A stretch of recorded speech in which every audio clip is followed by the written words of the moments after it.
Assalamualaikum warahmatullahi wabarakatuh. Mohon bantuannya untuk subscribe channel YouTube saya ini supaya lebih bersemangat untuk membuat video berikutnya. Terima kasih. Nah, anak-anak, sekarang kita akan belajar mengenai komik. Komik ini adalah materi kelas 5, tema 1, subtema 3. Nah, anak-anakku, ibu yakin sudah sering melihat, bahkan sering membaca yang namanya komik. Nah, pernahkah kalian melihat ini? Pernahkah kalian melihat seperti ini, nak? Nah, ini adalah komik, ya. Nah, apa sih komik? Nah, komik adalah media yang digunakan untuk mengekspresikan ide dengan gambar, sering dikombinasikan dengan teks atau informasi visual lainnya. Komik sering mengambil bentuk urutan panel yang disandingkan. Oke. Nah, ini adalah salah satu contoh komik buatan teman kalian. Perhatikan. Lomba fashion show. Dalam sebuah komik itu ada gambar pastinya, kemudian ada teksnya. Teksnya ini lebih dominan percakapan di dalamnya. Nah, coba anak-anakku lihat. Di sini ada beberapa tokoh bahasnya tentang lomba fashion show. Nah, di pagi yang cerah, Amirah, nanti sore ke taman bunga bareng ya. Oke, nah ini contoh komik ya. Perhatikan baik-baik anak-anak. Lihat, jadi urutan ceritanya mulai dari sini, kemudian pindah ke sebelah sini, lalu ke sini. Ya. Berikut.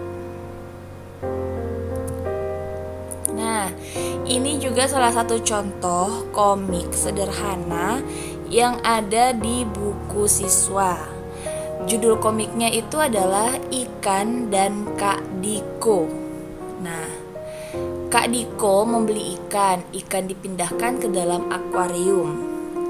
Bobby mengambil ikan diletakkan di lantai. Nah, dan seterusnya.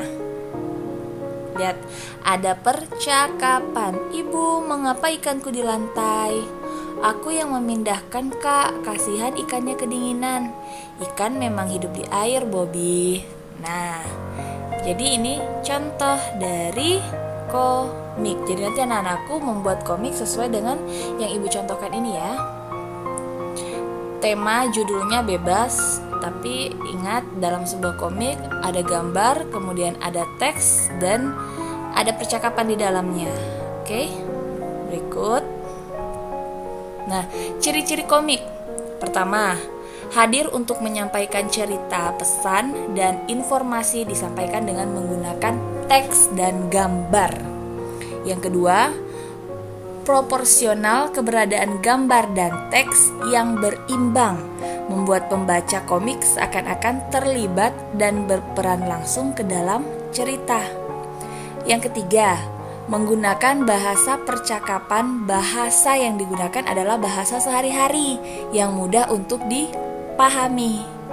Kemudian yang keempat, biasanya bersifat kepahlawanan. Umumnya isi cerita komik akan cenderung membuat pembaca mempunyai rasa atau sikap kepahlawanan. Ini umumnya ya, tidak semuanya. Berikut, penggambaran watak secara sederhana.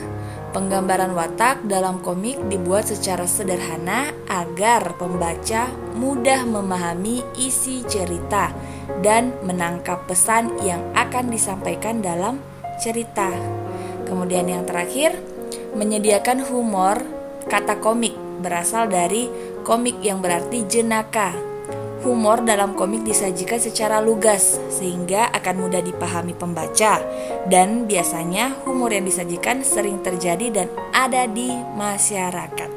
Nah, itu tadi penjelasan ibu mengenai komik.